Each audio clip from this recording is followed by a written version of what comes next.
বন্দে পুরুষোত্তমম। পরম প্রেমময় পরম দয়াল শ্রী শ্রী ঠাকুরের আতুল চরণে আমার সহস্র শতকোটি প্রণাম। আপনারা যারা দেখছেন তাদের প্রতি প্রত্যেককে আমার যথাযোগ্য স্থানে আনন্দিত জয়গুরু স্নেহ ও ভালোবাসা। প্রথমেই জিজ্ঞাসা করি, আপনারা সবাই কেমন আছেন? দীর্ঘদিন পরে আমি আপনাদের সম্মুখে আবার উপস্থিত হয়েছি, আবার ভিডিও এনেছি। আসলে একটু শারীরিক অসুস্থতার জন্য ভিডিও থেকে একটু বিরত ছিলাম। তো আপনারা সকলে কেমন আছেন? কেমন কাটলো এই উৎসব মুখর দিনগুলি? শীতের দিনগুলি কেমন কাটলো? গরম পড়ে গেছে, গরম এসে গেছে, এখন সবার ঘরে ঘরেই পাখা চলছে। পরম দয়ালের কাছে সকলের জন্যই আগামী গরম যে আসছে তার জন্য সকলের আমি মঙ্গল প্রার্থনা করি। সবাই যেন এই গরমে ভালো থাকেন আপনারা। আজকে আমি যে ভিডিওর বিষয়বস্তু আপনাদের জন্য এনেছি, যে এক দাদা তিনি দীক্ষা দিয়েছিলেন। দীক্ষা দেওয়া তো কোনো অপরাধ নয়, দীক্ষা দিয়েছিলেন, কিন্তু অপরাধ সেখানেই হলো, কারণ তিনি ঋত্বিক ছিলেন না। তিনি ঋত্বিক না হয়েও দীক্ষা দিয়েছিলেন। তা আসুন শুনি সেই গল্পটি, যে ঋত্বিক না হয়েও দীক্ষা দিয়ে তিনি পরম দয়াল শ্রী শ্রী ঠাকুর, যিনি সত্যি সত্যি দয়ালু কৃপালু, তার কাছে কি শাস্তি পেয়েছিলেন, তার গল্পটা শুনি। সনটি ছিল 1939 সন, পাবনার গল্প। পাবনার মাতৃমন্দিরে বারান্দায় সকলে উপবিষ্ট, সকলেই বসে আছেন, ঠাকুরও বসে আছেন। তো রোজকারের মতোই নানা ভক্তগণ আসেন, নিজেদের সুখ দুঃখের কথা, নিজেদের অন্যায়ের কথা সমস্ত কিছু অকপটে বলেন। ঠাকুর সেই অনুযায়ী যেরকম হন সেরকম বিধান দেন। তো এক বিকেলে এরকম এক মধ্যবয়সী লোক, একটু গায়ের রঙটি শ্যামবর্ণ, গাল দুটো একটু মোটামুটি ভাঙা, মানে একটু রোগা পাতলা শরীর, তিনি এলেন। তিনি একটি কোণে উপবিষ্ট হলেন, উপবিষ্ট হয়ে খুব ছটফট করছেন। তো ঠাকুরকে সবাই সবার মনের কথা বলছেন। তা উনি এক ফাঁকে ঠাকুরকে বলছেন, ঠাকুর আমার কিছু বলার আছে, ঠাকুর আমার কিছু বলার আছে। তো ঠাকুর সবাইকে বললেন, দাঁড়াও, ওকে আগে বলতে দাও।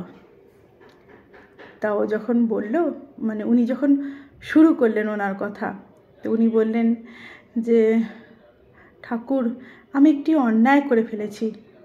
তো ঠাকুর বলছেন, কি অন্যায় করেছিস, কি ভুল করেছিস? তখন বলছে, ঠাকুর আমি একজনকে দীক্ষা দিয়েছি। ঠাকুর বলছে, তো ভালো কথা, দীক্ষা দিয়েছিস, ভালো কথা। বলছে, না ঠাকুর আমি অন্যায় করেছি। তখন ঠাকুর বললেন, তুই যে দীক্ষা দিয়েছিস তুই কি ঋত্বিক? তা উনি বললেন, ওই দাদা বললেন, আগে না ঠাকুর, আমি তো ঋত্বিক নই। তখন ঠাকুরের নিমেষের মধ্যে চোখ মুখের অবয়ব, পুরো মুখের অবয়বটি পাল্টে গেল। ঠাকুর একদম মানে বজ্র গম্ভীর হয়ে গেলেন। তখন বললেন, তোর সাহস কি করে হয়? তুই তো ঋত্বিক নোস, তুই কেন দীক্ষা দিলি? তুই দীক্ষা দিলি কি করে? তুই জানলে কিভাবে দীক্ষা দিতে হয়? তিনি হাত জোর করে বললেন, আগে ঠাকুর ওই আমি ঋত্বিকদের সাথে থাকতে থাকতে না, ওনারা কেমন করে দীক্ষা দেন এটা আমি শিখে গেছি, আর তার জন্যই আমি দীক্ষা দিয়ে ফেলেছি। ঠাকুর সঙ্গে সঙ্গে একদম নিস্তব্ধ হয়ে গেলেন। মুখ থেকে ঠাকুরের কথা সরছে না, ঠাকুর চুপ করে গেলেন। এবার মন্দিরের বারান্দাতে যতজন উপবিষ্ট ছিলেন, যতজন ওখানে বসেছিলেন, সকলে ভয়ে স্তম্ভিত হয়ে গেছে, এবার কি হয়, এবার কি হয়। আসলে ঠাকুরের কাছে সবাই যখন নিবেদন করেন নিজের কথা, কখনো যে সমস্ত মানুষ অন্যায়ের কথা বলেন তাদেরকে সে সমস্ত অন্যায়ের ঈষৎ ভৎসনা করেন, বা ভৎসনা করে প্রতিনিবৃত্ত হতে আদেশ দেন, আর কখনো বা পরিশুদ্ধ হওয়ার জন্য প্রায়শ্চিত্তের কথা বলেন, যে এই সমস্ত প্রায়শ্চিত্ত করে নিজেকে শুদ্ধ করো। কিন্তু এক্ষেত্রে ঠাকুর কিন্তু কোনো কথা বলছেন না, ঠাকুর একদম চুপ হয়ে গেলেন। সেই দেখে ওখানে যারা যারা ছিলেন তারা কিন্তু খুবই ভয় পেয়ে গিয়েছিলেন, যে এবার কি হয়, এবার কি হয়। ঠাকুরের তীব্র চাহিনী, সেই ভয়াল রূপ দেখে মনে হচ্ছিল সেই ঝড় আসার পূর্বে যেরকম চারিদিক নিস্তব্ধ হয়ে যায়, ঠিক তদ্রূপ সেদিন ওই পাবনার মাতৃমন্দিরের মানে জায়গাটি একদম ওইভাবে নিস্তব্ধ হয়ে গেছিল, নিশ্চুপ হয়ে গেছিল, সবাই ভয়ে পেয়ে গিয়েছিল। তো হঠাৎ করে লোকটি মানে ঠাকুরের পায়ে দৌড়ে এসে বললেন ঠাকুর আপনি কোনো বিধান দিন, আমি যে অন্যায় করেছি আপনি কোনো বিধান দিন।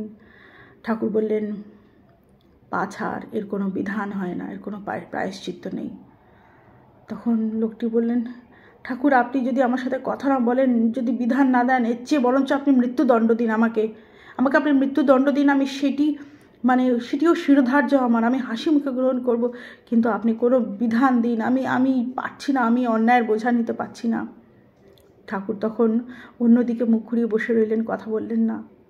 তখন ওই দাদা ভাবলেন যে তিনি তার অন্যায়কে যতটা লঘু মনে করেছিল ততটা লঘু নয়, বিশাল বড় অন্যায়। আর এটা অন্যায় নয়, অপরাধ, গর্হিত অপরাধ করে বসেছেন উনি।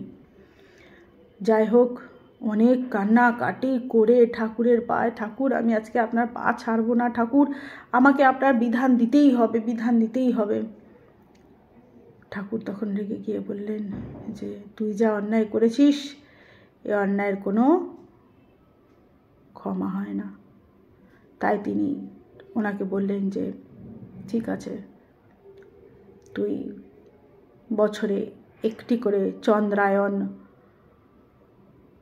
প্রায়শ্চিত্ত করবি, চন্দ্রায়ণ ব্রত পালন করবি, চন্দ্রায়ণ ব্রতর মাধ্যমে তুই শুদ্ধ হবি, তার আগে নয়। তো সেই দাদাটি এইভাবেই চন্দ্রায়ণ ব্রতের মাধ্যমে নিজের গর্হিত অপরাধকে তিনি সামলে নিয়েছিলেন, বা ঠাকুর সেই প্রায়শ্চিত্ত করিয়ে নিয়েছিলেন ওনাকে দিয়ে, আর ওনার দ্বারা যাতে আর কোনোদিন এই ভুলটি না হয়, তো সেই ব্যবস্থাও করেছিলেন। এইরকম আরেকটি দাদাও করেছিলেন, তাকেও তিনি বলেছিলেন চন্দ্রায়ণ ব্রত করতে। তো এই হলেন আমাদের ঠাকুর। আমাদের ঠাকুর কখনো কাউকে মনে কষ্ট দেন না। আমরা তার সন্তান, বাবা মা যেরূপ অভিমান করেন, রাগ করেন, ঠাকুরও সেদিন অভিমান রাগ করেছিলেন সেদিনকে। যাই হোক, আসুন আমরা তাকে ভালোবেসে তার পথে চলে, তার আদর্শকে মাথায় নিয়ে একটু একটু করে তৈরি হয়ে তার মতো হয়ে, আর জীবনে যাতে কোনো ভুল না হয়, আমাদের ভুল করতে না হয়, তার ব্যবস্থা করি। তার আদর্শে চললে, তার গ্রন্থাদি পড়লে, তাকে বুঝতে পারলে, ভালোবাসলে, নিজের ঘরের লোক মনে করলে, দেখবেন আস্তে আস্তে সব হয়ে যাচ্ছে, আমরা সব শিখে যাচ্ছি, কোনো অসুবিধা হবে না। আপনারা সকলে ভালো থাকবেন, এইভাবেই ঠাকুরের কথা শুনুন, ভালো লাগবে। ঠাকুরের কথা শুনলে কী বলুন তো, যজন যাজন ইষ্টবৃত্তির মধ্যে যজনটা এক খুব গুরুত্বপূর্ণ জিনিস। যজন হচ্ছে ঠাকুরের কথা শোনা। ঠাকুরের কথা যত শুনবো তত ভেতরে কালচার হবে, ইউটিলাইজ হবে ব্যাপারগুলো, ঠাকুরকে চিনবো। ঠাকুরের কথা শুনলে শরীর মন প্রাণ সব জুড়িয়ে যায়, এবং খানিকটা হলেও পাপ দূরে যায়, পাপ কেটে যায়। তো জয়গুরু, সকলে ভালো থাকবেন, এইভাবে তার পথে চলবেন, তাকে ভালোবেসে। জয়গুরু।